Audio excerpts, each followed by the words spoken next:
할렐루야, 주님의 이름을 찬양합니다. 아멘. 우리의 참된 구원자 되신 우리 주님께서 이 시간 우리와 함께 하시며 우리들의 예배를 기뻐 받아 주십니다. 아멘. 오늘은 영리란 제목으로 하나님의 말씀 선포하겠습니다. 요즘 우리 올림픽이 한창이죠. 올림픽이 한창 진행되고 있는데 어떻게 잘들 경기마다 챙겨보고 계십니까? 네.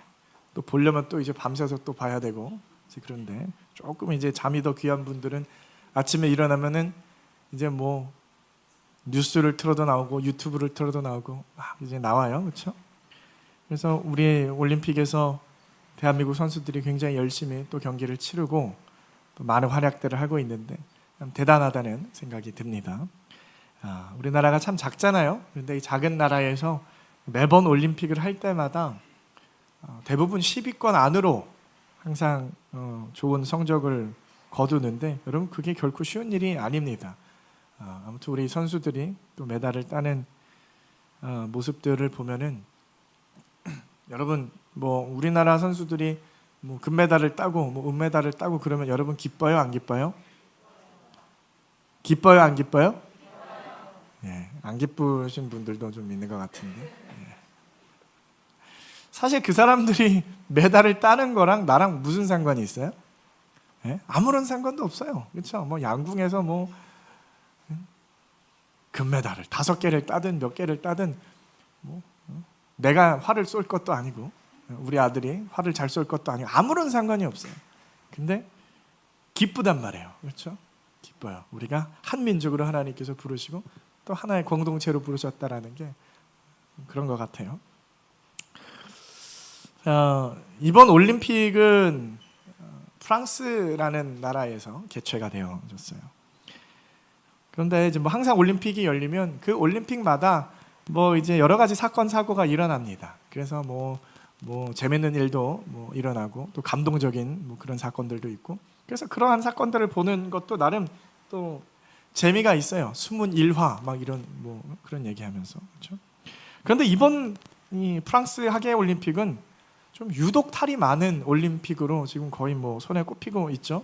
거의 뭐 사상 최악의 올림픽이라고 이제 뭐 그렇게 꼽히고 있는 그 올림픽인데, 올림픽의 그 시작하는 개막식에서부터 벌써 난리가 났어요. 개막식에서부터, 그렇죠? 전 세계에 엄청난 충격을 안겨주고 정말 큰 파장을 지금 일으키고 있는 그 개막식. 여러분 혹시 다 보셨습니까? 개막식들 다 보셨어요? 예, 밤늦게 하고 그거 뭐 긴데 그걸 누가 보고 있냐? 또 그렇죠? 예, 안 보셨으면 꼭 보시길 바랍니다. 다른 올림픽 개막식은 안 보셔도 상관없는데 이번 올림픽 개막식은 여러분 꼭 보셔야 돼요. 뭐 너무 긴데 언제 보고 있어요? 그러면은 유튜브에 치면요, 예, 짧은 영상들 많아요. 논란이 되는 영상들, 왜 문제가 되는가, 뭐 여러 가지 수두룩하게 영상이 올라와 있습니다. 그런 거 아무나 그냥 보시면 다 내용은 다 똑같아요. 반드시 보셔야 돼요. 반드시. 왜 제가 그 문제 영상들을 여러분에게 꼭 보시라고 권하냐면, 여러분 엄청난 일들이 벌어지고 있어요. 지금 엄청난 일들이 벌어지고 있고요. 그 모습이 2024년의 현실이라는 거예요. 현실. 정말 현실로 벌어지고 있는 끔찍한 사실이라는 것을 여러분 아실 필요가 있고요. 어떤 일이 벌어지고 있는지를 여러분 아셔야 돼요. 아셔야 돼요.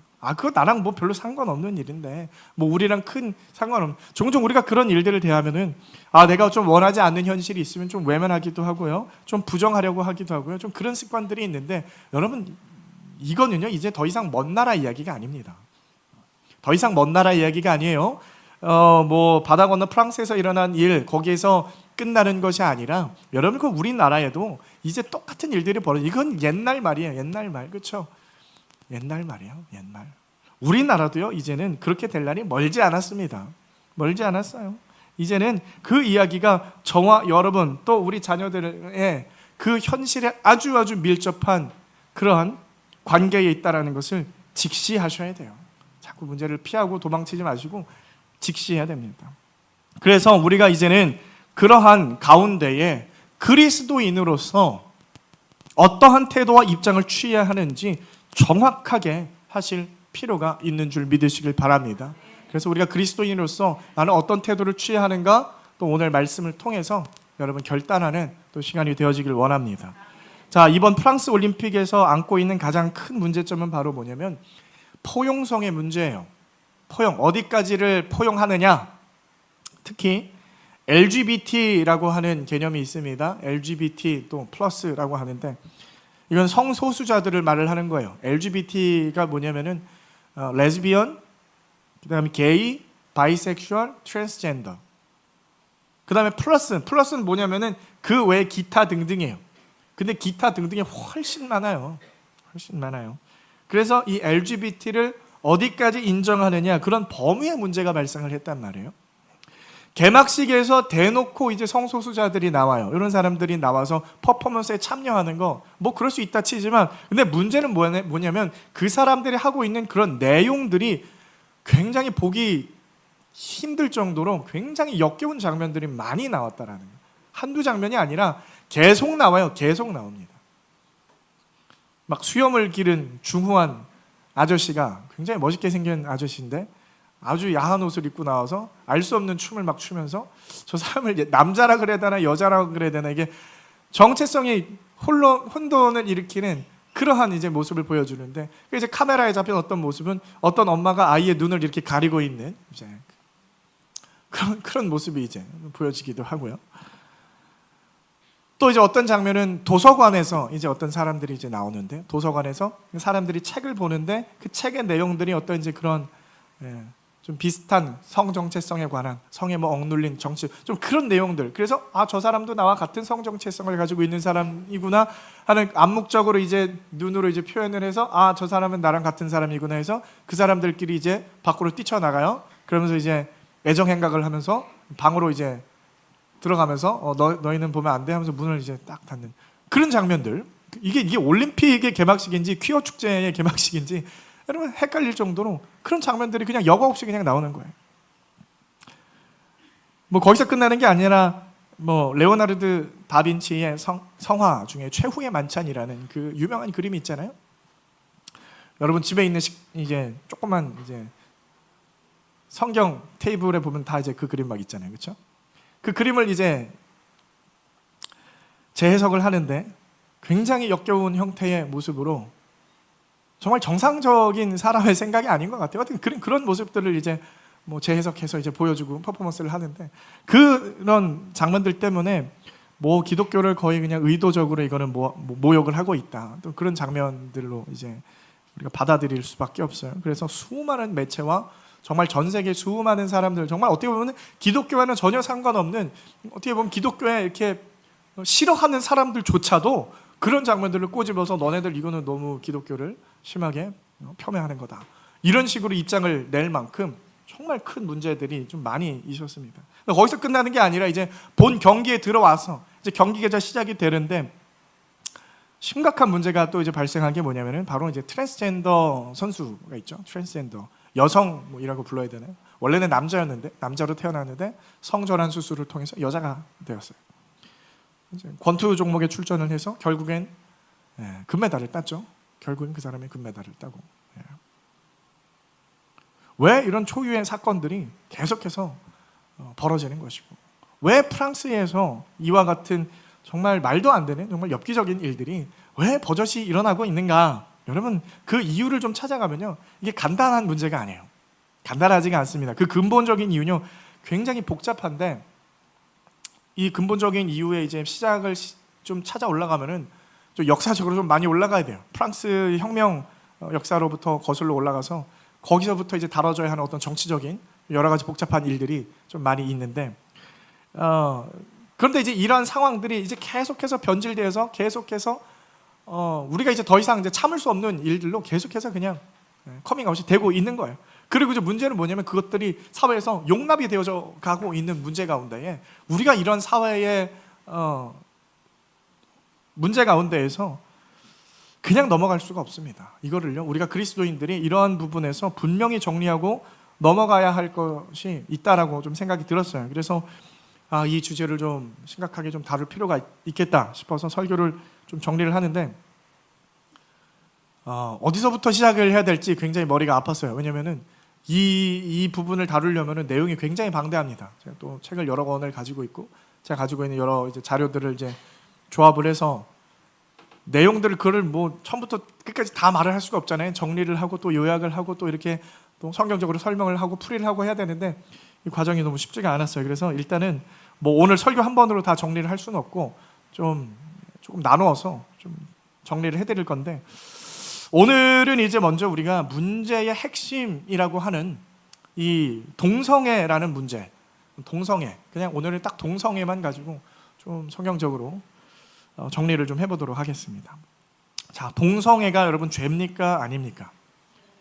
동성애는 죄요? 아니에요? 그럼 뭐가 동성애입니까? 뭐가 동성애예요? 이제 우리가 동성애는 죄라고는 이제 말씀하는데, 동성애가 정확하게 뭔지 여러분들이 알고 있는 범위를 좀 벗어납니다. 그냥 남자가 남자랑 사귀고 여자랑 여자랑 사귀고, 여러분 그게 동성애가 아니에요. 동성애라는 개념은 훨씬 더 큰 개념이. 그러니까 옛날에는 그게 이제 동성애였지만 지금은요 개념이 훨씬 커요. 자, 이 동성애 문제를 우리가 이해하기 위해서는요, 이 생물학적인 성, 섹스라고 하죠. 생물학적인 성이 있고 그 다음에 사회적인 성이 있어요. 젠더라고 하는 이 개념을 정확하게 알고 있어야 돼요. 좀 알고 지나가야 되는데, 생물학적인 성은 두 가지밖에 없어요. 두 가지. 예, 오늘 말씀 여러분 좀 집중해서 들으셔야 돼요. 학생들도 딴짓하지 마시고 오늘은 좀 잘 들으세요. 여러분들 때문에 지금 이 말씀 정리한 거예요. 왜냐하면 여기 있는 분들은 벌써 사실 큰 상관이 없어요. 큰 상관이 없는데 우리 학생들은요 정확하게 알고 넘어갈 필요가 있습니다. 자, 생물학적인 성은 딱 두 가지밖에 없어요. 생물학적으로 이 DNA를 분석을 해가지고 뭘 발견합니까? 염색체라는 게 있어요. XX 염색체가 있고 XY 염색체가 있어요. 그래서 여러분 그 산부인과에 가면은 아이가 이제 그 초음파 검사를 하러 가면은 거기에 이제 나중에는 떠요. 거기에 XXXY라고 뜹니다. 그럼 XX는 뭐예요? 이건 딸이에요. 여자예요. XY는 남성입니다. 딱 그렇게 깔끔하게 딱 두 개, 남자와 여자. 하나님은 그렇게 창조하셨어요. 근데 이게 어느 날부터인가 젠더라는 이제 용어가 좀 등장하면서, 젠더는 뭐냐, 사회적인 성을 말을 하는 거거든요. 이런 개념이 이제 나오기 시작하는데, 사회적인 성으로서 이제 성을 분류를 하는데 이게 막 40까지 50까지 막 60까지 막 넘어가 버려요. 무슨 말이냐면은 생물학적인 성은 두 가지, 남자 여자인데 이 젠더는 막 수십 가지라는 거예요. 수십 가지. 그래서 이게 왜 그러냐? 포스트 모더니즘이라는 사상이 지금 이 21세기를 덮고 있거든요. 포스트 모더니즘이 뭐냐면 쉽게 말하면 이런 거예요. 세상에 진리라는 건 없다. 모든 게 변한다. 모든 게 변하는 거예요. 그리고 모든 것은 나 스스로의 생각과 나의 결정에 따라서 바뀔 수 있다라고 하는 거예요. 자, 예를 들어서 여기 이제 뭐가 들어있습니까? 물이 들어있어요. 나는 오늘부터 이 물을 생명이라고 부를 거야. 그러면은 다른 사람한테 야, 생명 좀 나한테 갖다 줘 하면은 이게 통해 안 통해요? 안 통해죠. 그래서 여러분 포스트 모더니즘의 어떤 이 아트나 뭐 음악이나 아니면 현대 음악, 현대 미술을 보면은 이해하기 쉬워요, 어려워요? 어려워요. 대체 작가가 뭘 의미하는지 아무도 모른단 말이에요. 모른단 말이에요. 그냥 작가 자기 멋대로 그냥 정하는 거예요. 그러니까 여기서 어떻게 정해지는 거예요? 이 포스트 모더니즘 사상 때문에. 그럼 제가 남자입니까, 여자입니까? 사실은 저는 여자인데, 예, 남자처럼 보이지만 사실은 저는 여자입니다. 이렇게 하면 이제 여자가 되는 거예요. 여러분, 이게 포스트 모더니즘이에요. 너는 나를 남자로 볼지라도 나는 나를 여자라고 칭할 거야. 내 멋대로 그냥 다 정해버리는 거예요. 여러분, 이게 포스트 모더니즘이에요. 그래가지고 나는 아침에는 남자 같은데 저녁에는 여자 같아. 나는 그럼 남자도, 또 어떤 사람은 나는 남자도 아니고 여자도 아니야. 나는 아침에는 남자인데 점심에는 여자가 되고 저녁에는 남자도 여자도 아니야. 뭐 이런 거를 분류를 하기 시작하는 거예요, 여러분. 그래서 그게 뭐예요? 젠더의 이름이 되는 겁니다. 나는 한 남자랑 한 여자랑 살기 싫어. 나는 남자들 여럿이랑 같이 살고 싶어. 이게 나의 성 정체성이에요. 그렇게 해가지고 정말 실제로 그렇게 사는 학생들이 있었어요. 정말 부끄럽지만 저의 모교에 그런 사건이 있었습니다. 그래서 자기를 어떤 그 이름 뭐라고 하나? 아무튼 이 젠더의 이름들이 여러분 수십 가지예요. 40가지, 50가지, 60가지 막 돼요. 그러니까 그 중에 그냥 하나인 거예요. 나는 이런 사람이야. 나의 성 정체성을 존중해줘. 그러면 그러한 젠더를 가지고 나는 이런 젠더, 나는 이런 젠더, 난 이런 젠더. 그러니까 남자와 여자로 분류를 할 수가 없는 거예요. 이거는 우리끼리의 사랑을 내버려 두세요. 그냥 사랑하게 놔두세요. 여러분, 이게 동성애를 말을 하는 거예요. 그게 동성애입니다. 동성애. 그래서 여러분, 성평등이라는 말이 뭐냐면은 양성평등과 성평등은요 천지 차이의 이야기예요. 양성평등은 남성과 여성의 평등을 말을 하는 거고요. 성평등은 뭐냐면 방금 제가 말했던 이 젠더들 간의 성의 평등을 말을 하는 거예요. 말도 안 되는 일이에요. 그래서 이거를 알아야 돼요. 그게 동성애다. 동성애다. 그래서 여러분들 자기들끼리 이게 성이 몇 개인지 몰라요. 어떤 사람은 20 몇 개인데, 어떤 사람은 30개인데, 40개인데, 50개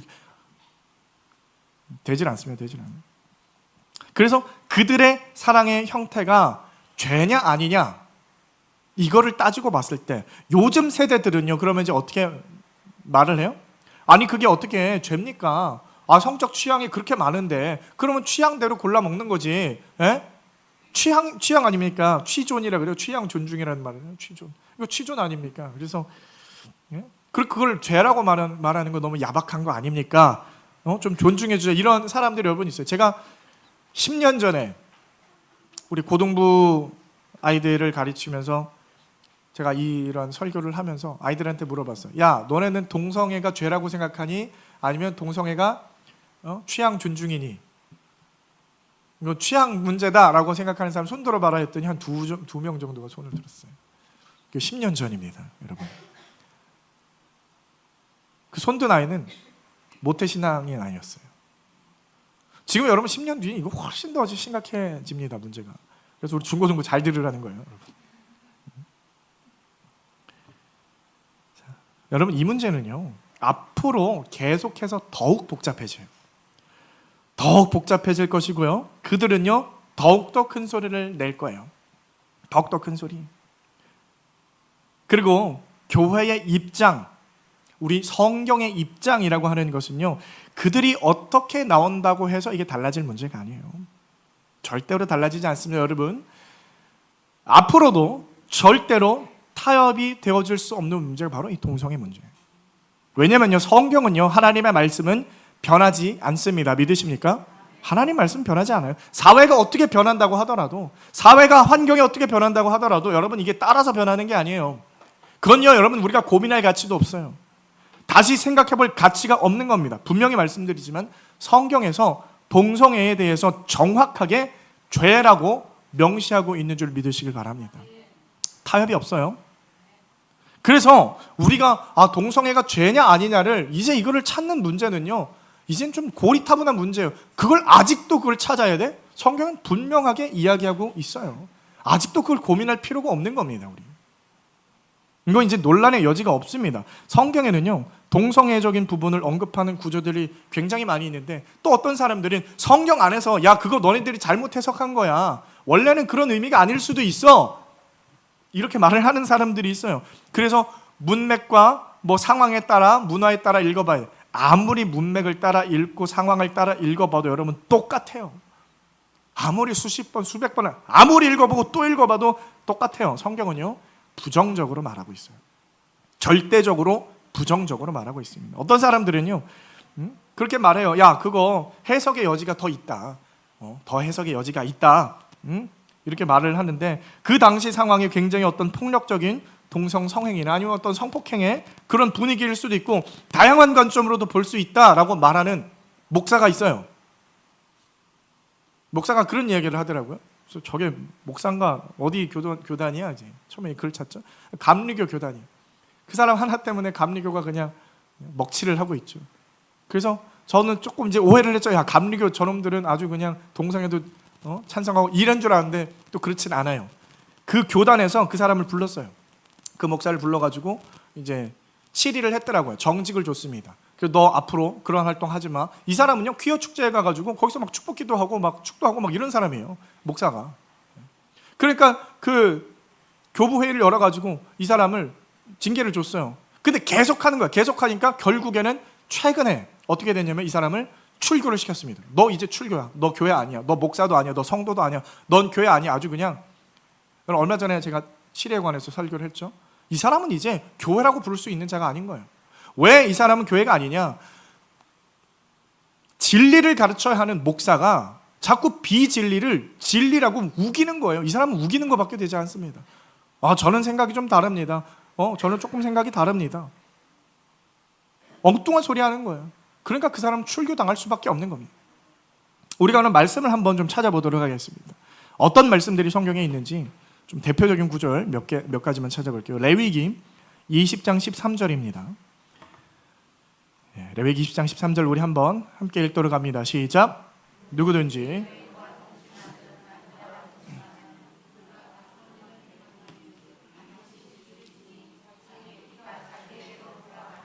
자, 뭐 하면은 죽인대요?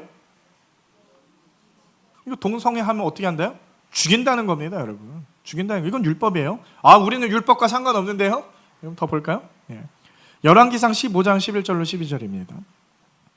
우리 함께 읽습니다. 시작. 아사가 그의 조상 다윗같이 여호와 보시기에 정직하게 행하여 남색하는 자를 그 땅에서 쫓아내고 그의 조상들이 지은 모든 우상을 없애고. 자, 남색하는 자라는 말이 나와요. 남색이 뭡니까? 이게 남자와 남자가 관계를 맺는, 이게 동성애예요. 남색하는 자는요, 동성애자를 말을 합니다. 다른 견해 없어요. 다른 해석 없습니다. 이거는 정확하게 동성애자를 의미하는 거예요. 이런 단어가 꽤 등장을 하는데, 여러분 창세기에서부터 이러한 사람들이 등장을 하죠. 롯에게 온 두 천사, 소돔과 고모라에 살았던 그 롯에게 두 천사가 왔는데 그 천사를 내놓으라고 하잖아요. 누가 내놓아요? 우리가 그와 상관하겠다. 뭐 한다는 거예요? 관계 맺겠다는 거예요. 남자들이 와서 남자로 동성애하겠다는 거예요. 똑같은 내용이 어디에 나옵니까? 사사기의 마지막 그 스토리인 그 레위인의 이야기에 똑같은 내용이 나와요. 우리가 이런 구절들을 대체 어떻게 읽어야 어떻게 해석의 여지가 달라질 수가 있습니까? 이거는요, 해석이 달라질 수가 없어요. 죽이라는데 어떻게 하라는 거예요? 죽이라는데 다른 해석이 나옵니까? 이건 우기는 것밖에 안 돼요. 우기는 거. 자, 신약 성경도 한번 좀 찾아볼까요? 고린도전서. 사실 신약 성경의 대표적인 말씀, 오늘 읽은 본문, 우리 로마서 1장의 본문이고요. 그 외에 또 어디에 있느냐? 고린도전서 6장 9절로 10절입니다. 시작. 불의한 자가 하나님의 나라를 유업으로 받지 못할 줄을 알지 못하느냐?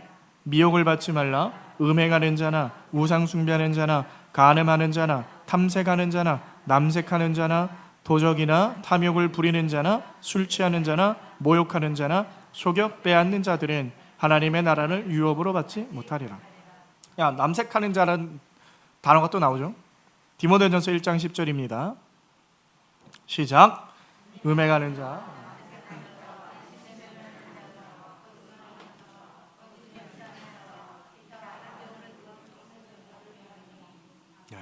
유다서 1장 7절.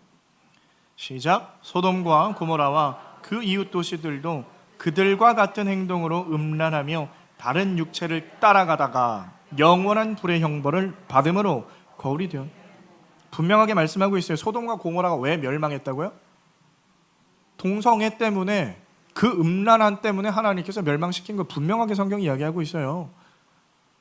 분명하게 성경은 이야기하고 있습니다. 대체 어떤 본문을 어떤 관점으로 해석을 할 수가 있는지 이해를 할 수가 없어요. 어떤 본문을 말을 하는 거예요? 단 한 구절도요, 여러분, 해석을 달리할 수 있는 본문이 없습니다. 남색하는 것에 대해서 다양성으로 존중해달라. 좋아요. 1000번 양보해서 좋아요. 동성애 하나님의 사랑을 덮어줍시다. 인정해줍시다. 하면 그건 모두 똑같이 인정해줘야 돼요. 우상 숭배하는 자, 간음하는 자, 탐색하는 자, 도적, 탐욕 부리는 자, 술 취하는 자, 모욕하는 자, 속여 빼앗는 자, 인신매매하는 자, 사기치고 인신매매하는 사람들도 여러분 똑같이 받아줘야 한다라는 거예요. 그 똑같은 선상에 있어요 지금. 그런 거를 말하면서 남색하는 자, 동성애 그 사랑이니까 인정해줘요? 그러면 어떤 사람은 나는 사기치는 게 취미인데 남을 사기를 치고 등쳐먹어야 나는 막 속이 후련하고 막 힐링이 되고 막 그래요. 그러면 사기치는 것도 인정해줘야 돼요, 여러분? 인신매매, 나는 인신매매를 하면 그렇게 기쁠 수가 없어. 인신매매를 하면 막 그냥 16묵은 체증이 막 내려가고, 그 인신매매 그럼 여러분 합법으로 막 인정해줘야 되는 거예요, 사회적으로? 어떻게 이 성경을 보고 무슨 말을 하는지 모르겠어요. 우리가 사랑으로서 인신매매범도 다 받아줍시다. 우리 교회는 인신매매범도 환영합니다. 예, 우리 교회는 뭐 사기꾼도 다 환영합니다. 어떻게 그렇게 교회로 좀 바꿀까요? 우리 다 받아줄까요? 예? 우리 교회 와서 강간해도 됩니다. 우리 교회 와서는 사기쳐도 됩니다. 우리 교회 와서는 다 해도 됩니다. 대체 무슨 말을 하고 있는 거예요 대체? 성경을 어떻게 보는 거예요? 눈을 감고 성경 봅니까? 예?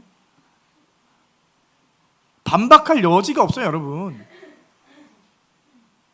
사람으로 태어나서 이성을 가지고 있고 지능이 조금이라도 있으면요 뭐가 옳고 그른지를 다 알 수 있어요. 이런 말씀들을 눈으로 보고 읽고 듣고 대체 어떻게 말을 할 수가 있는 겁니까? 아, 성경엔 다른 여지가 있습니다. 다르게 해석할 수 있습니다.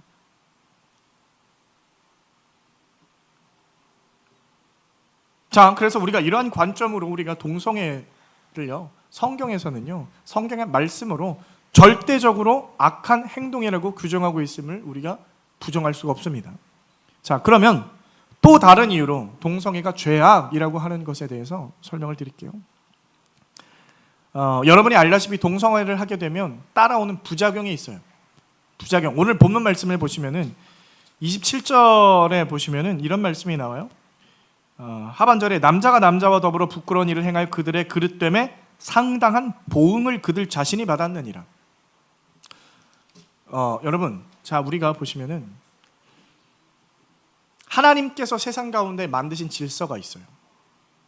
질서가 있습니다. 그리고 질서를 흐트러뜨리거나 질서를 어기게 되면 어떤 일이 벌어지냐면 부작용이 발생해요.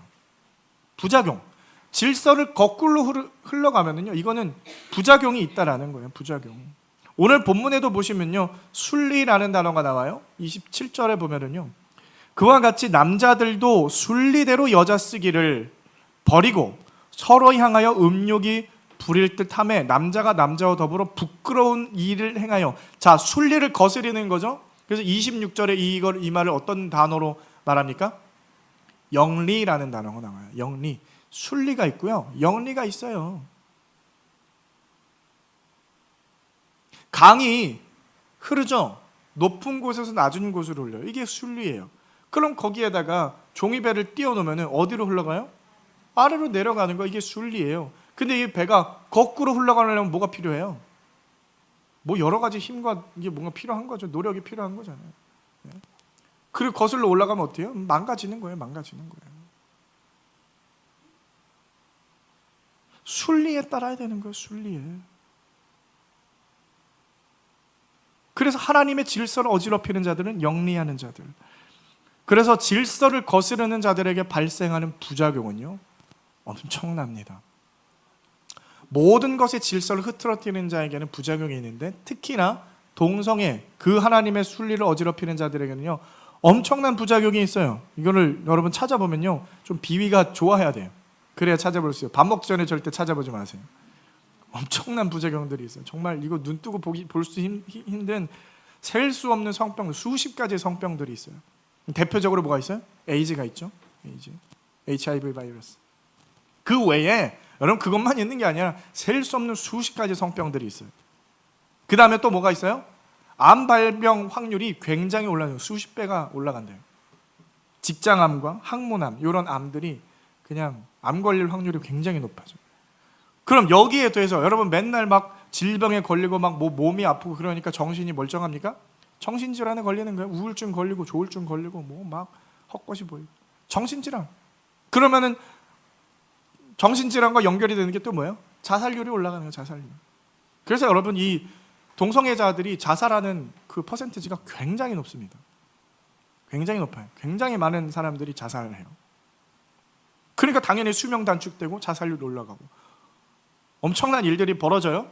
여러분 이게 어떠한 개념과 그런 성경적으로 이게 어떻게 말할 수 있어요, 여러분? 이게 뭐예요? 우리의 몸을 망가뜨리는 거예요. 몸을 더럽히는 겁니다. 몸이 망가지잖아요. 여러분 성령이 거하시는 거룩한 전을 부패하고 더러운 곳으로 그런 극심한 질병에 노출시켜버리는 행동이 어떻게 성경적으로 존중이 받을 수 있어요? 어떻게 성경적으로 이걸 존중을 해줄 수가 있는 거예요? 여러분 이와 똑같은 맥락에 있는 게 바로 마약이라는 거예요. 마약. 여러분 마약은 허용되면 됩니까? 안 됩니까? 여러분 마약 하면 돼요? 안 돼요?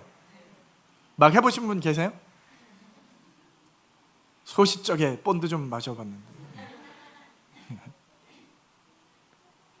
마약은 왜 하면 안 되는 거예요? 왜 하면 안 돼요? 마약은. 자, 보세요. 동성애라는 것이 여러분 착각하면 안 되는 게, 이 동성애를 자꾸 이제 TV나 어떤 뭐 영화나 보면은, 요즘은 미국 영화를 보면 동성애 장면이 꼭 나와요. 반드시 나옵니다. 100% 나와요. 근데 어떻게 나왔냐면은 되게 애틋하고 아름다운 모습으로, 아무리 아름답게 해도 보면은 막 토할 것 같아요. 근데 아무튼 그렇게 꾸며요. 어떻게 꾸미냐? 두 인격의 플라토닉한 정신적인 사랑으로부터 막 아름답게 시작해서 이런 걸로 꾸미면, 여러분 그건 다 거짓말입니다. 다 거짓말이에요. 무조건 동성애는요, 육체적 관계로부터 시작해요. 나중에 그렇게 자기들이 사랑하는지 몰라도 시작은요, 육체적 관계로부터 시작하는 거예요. 남자와 여자의 이성 간의 사랑은 어떻게 시작해요? 그럼 정신적인 사랑으로부터 시작이 되죠. 그렇게 시작하고 서로 좋아하고 서로 사랑해서 나중에 결혼해서 나중에 육체적 관계로 가는 거예요. 순서가 그렇게 돼요. 근데 이거는요, 반대예요. 영리입니다. 착각하지 마세요. 그러니까 육체적 관계로 시작한다라는 건 뭐냐? 대상이요, 사랑의 대상이 아니라 쾌락의 대상이라는 거예요. 나를 만족시켜주고 나의 쾌락을 채워주는 어떤 그냥 도구예요, 도구. 인격이 아닙니다. 도구로서 여러분 그렇게 보는 거예요. 그러니까 어떤 나의 쾌락이 우선시 되어지는 것이고, 결과는 뭐예요? 나의 몸이 망가지는 거예요. 나의 몸이 망가지는 거예요. 마약도 보세요. 똑같죠? 나의 쾌락을 만족시켜야 되는 도구, 그리고 결과는 뭐예요? 몸이 망가지는 거예요. 몸이 망가집니다, 여러분. 그래서 마약도 계속 남용할 경우에는 몸이 망가지고 결국에는 죽음까지 이르게 되는 겁니다. 맥락이 똑같아요. 결코 이런 부분이 여러분 성경적으로 용납이 될 수 없습니다. 우리의 몸은 망가뜨리면 안 돼요. 고린도전서 3장 16절로 17절 말씀 우리 한번 보도록 합니다. 고린도전서 3장 16절 17절 함께 읽습니다. 시작. 너희는 너희가 하나님의 성전인 것과 하나님의 성령이 너희 안에 계시는 것을 알지 못하느냐? 누구든지 하나님의 성전을 더럽히면 하나님이 그 사람을 멸하시리라. 하나님의 성전은 거룩하니 너희도 그러하니라. 뭐 하라는 거예요? 우리의 몸을 거룩하게 지키라는 거예요. 우리의 몸을 여러분 거룩하게 지켜야 됩니다. 우리는 항상 노력해야 되는 거예요. 나의 몸을 건강하고 나의 몸을 깨끗하게 유지해야 하는 거예요. 그래서 여러분, 이 말씀의 근거에서 비슷한 맥락으로 우리가 뭘 볼 수 있냐면, 여러분 담배 피는 것이나 술을 마시는 거, 술 많이 과음하는 거, 여러분 이것도 똑같은 거예요. 동성애만 지금 죄라고 계속해서 꼬집어서 말하지만 사실 같은 맥락에 있는 게 마약이나 음주나, 그래서 어떤 목사님은요, 너네 햄버거 먹는 것도 이거랑 똑같은 거야 이래요. 햄버거 먹으면 어떻게 돼요? 살찌죠. 몸이 비대해지고. 그래서 피자 좋아하고 햄버거 좋아하면 이건 거룩한 하나님의 전을 망치는 거라고 하는, 이건 어떻게 받아들여야 할지 모르겠어요. 저는 햄버거 참 좋아하는데. 그러니까 그런 개념인 거예요. 우리가 그래서 우리의 몸을요, 그런 억지로 나의 쾌락을 위해서 그런 거를 한다는, 이거는 죄입니다. 죄예요. 그래서 여러분, 우리가 참 중요한 것은 뭐냐면은, 이 정말 하나님의 말씀을 분별하고 이거를 우리가 받아들여야 된다는 거예요. 받아들여야 돼요. 우리의 몸을 거룩하게 해줘요. 자, 또 다른 이유, 동성애가 죄악이 되는 이유는, 자, 동성애는요, 하나님의 나라의 질서를 무너뜨리는 거예요. 하나님의 나라의 질서. 하나님께서 태초에 남자와 여자를 창조하신 이유가 어디 있습니까? 여러분, 예수님께서 말씀하시길 우리가 나중에 영화의 몸을 입고 천국에 들어가요. 완벽한 하나님의 나라 권능의 날 가운데 임하면, 그때는요, 우리들은 장가도 안 가고 시집도 안 간다 그랬어요. 결혼을 안 한다 그랬어요. 왜요? 그때는 남성 여성이 아니기 때문에. 하나님은 남자예요, 여자예요? 하나님은 남자입니까, 여자입니까? 없어요. 하나님은 성이 없으세요. 왜요? 필요가 없으니까. 근데 우리는 왜 지을 때 남자와 여자로 지으셨어요? 분명한 이유가 있습니다. 뭐 하라고요? 자녀를 생산하기 위해서. 자녀를 생산하기 위해서 남자와 여자로 만드신 거예요. 다른 이유가 없어요. 그래서 하나님께서 남자와 여자를 만드시고 뭘 시키시죠? 결혼을 시켜요. 결혼도 하나님 안에서 반드시 이루어져야 되는 일이고요. 가정을 이루어진다라는 것은요, 너무너무 중요한 거예요. 하나님께서 생각하는 이 가정이라는 건 뭐예요? 가장 작은 단위로서의 하나님의 나라가 바로 가정입니다. 그 가정은 남자와 여자가 만나서 이루어지는 거예요. 그리고 그 하나님의 나라의 기능으로서 남자와 여자는 그 안에서 자녀를 생산하는 거예요. 이거는 순리입니다. 이치예요. 근데 세상이 나가는 걸 보세요. 결혼도 안 하려고 그러죠. 애도 안 낳으려고 그래요. 결혼해도 애를 일부러 안 낳아요. 이거는 다 뭡니까? 이 세상이 점점 계속해서 하나님의 말씀하시는 방향과 정반대로 가는 거예요. 정반대로. 그러니까 말씀을 여러분 이게 똑바로 봐야 돼요. 하나님의 나라의 확장과 하나님의 나라가 견고해지는 것이 바로 남자와 여자가 결혼을 하는 것이고 그 가정을 이루는 것이고, 하나님께서 애당초 사람을 남자와 여자로 만드시고 주신 첫 번째 명령이 뭡니까?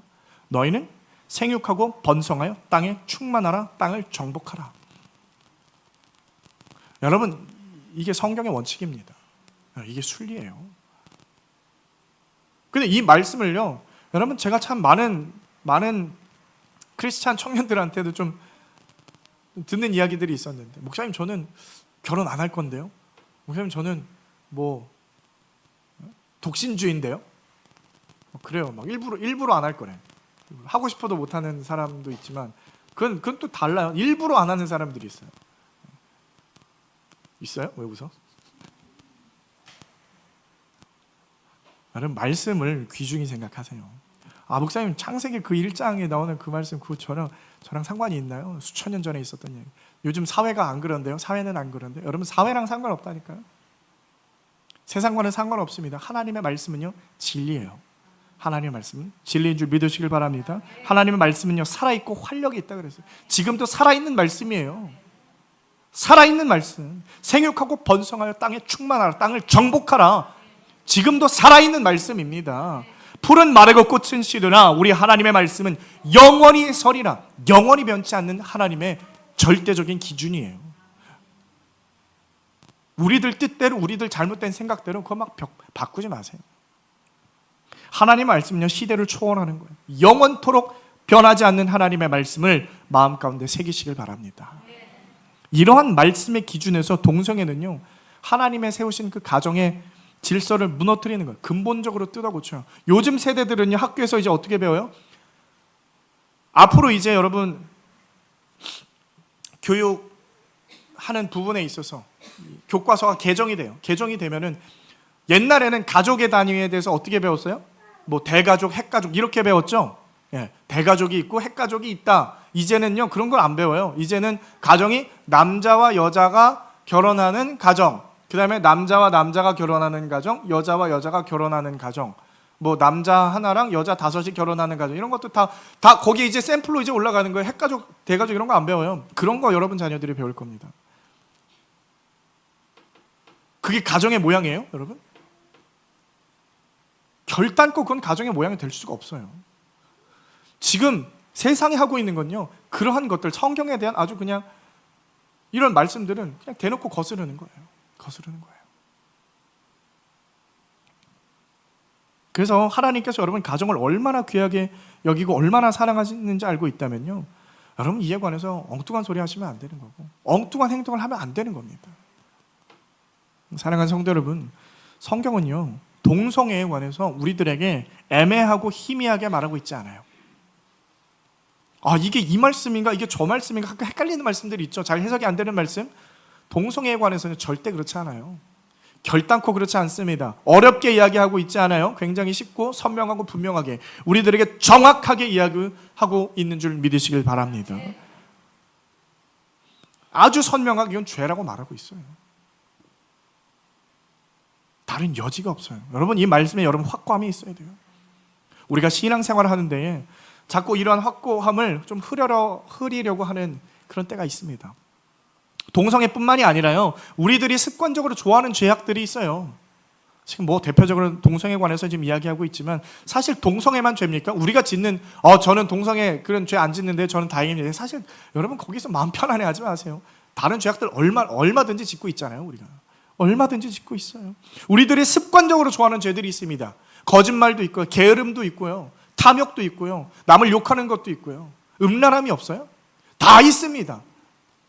그 죄악 가운데 여러분 우리가 이걸 생각하셔야 되라는 거예요. 죄악들이 있어요. 하나님의 뜻을 거스르는 생각과 행동들이 있다라는 겁니다. 그리고 이런 죄악들을 자꾸 좀 우리가 합리화시키려고 해요. 합리화. 아, 이건 괜찮겠지? 저건 괜찮겠지? 아, 저 사람도 하는데, 집사님도 하는데, 저랑 장로님도 하는데, 나도 뭐. 자꾸 합리화를 시켜요. 이렇게 하면 죄가 아닌가? 아, 여기서 이렇게 하면 죄가 아니지. 어떻게 해서든 빠져나갈 구멍을 만들어요. 어떻게 해서든. 아주 못된 버릇이 있는 거예요. 여러분만 그런 게 아니라 저도 그래요. 저도 그렇고 여러분 다 똑같습니다. 여러분 누구한테나 다 그래요. 우리 안에는 그래서 항상 뭐가 있냐면 갈등이 있어요. 갈등. 이 해결할 수 없는 갈등. 왜 갈등이 있어요? 우리가 하나님의 백성이니까 하나님의 말씀 가운데로 살아내려는, 좀 거룩해지려는 좀 그러한 습성이 있단 말이에요.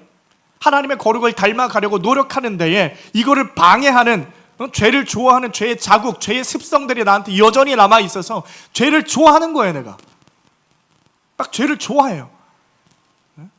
어떨 땐 남을 막 실컷 욕하면 막 그게 막 속이 후련해요. 이게 여러분 갈등이 있어야 되는 거예요. 근데 갈등이 있는데 이 갈등이 힘드니까 자꾸 어떻게 하는 거예요? 이거를 합리화시키는 거죠. 합리화시키는 거예요. 괴로우니까 자꾸 합리화를 시켜요. 이건 죄가 아니야. 이건 괜찮은 거야. 저건 괜찮은 거야. 왜요? 정죄당하기 싫으니까. 그 마음이 있기 때문에. 그래서 여러분 이 동성애도 마찬가지. 자꾸 자기들 정죄하니까 우리들 좀 내버려 두세요. 정죄 좀 하지 마세요. 사회적으로 인정 좀 해주세요. 그러니까 그렇게 튀어나오는 거예요. 근데 중요한 건 뭔 줄 아세요, 여러분? 우리는요, 죄에 관해서 민감해야 돼요. 내가 죄인이라면 하나님 앞에 죄를 자복할 줄 알아야 하는 줄 믿으시길 바랍니다. 죄를 인정해달라고 하면 안 돼요. 하나님, 내가 죄인인데 어떡합니까? 내가 나를 멈출 수 없습니다. 하나님이 나를 멈춰 주시옵소서. 하나님 앞에 그 문제를 들고 나와야죠.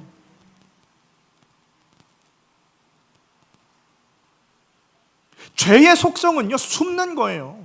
죄를 지으면 숨어야죠. 어딜 그걸 들고 나옵니까?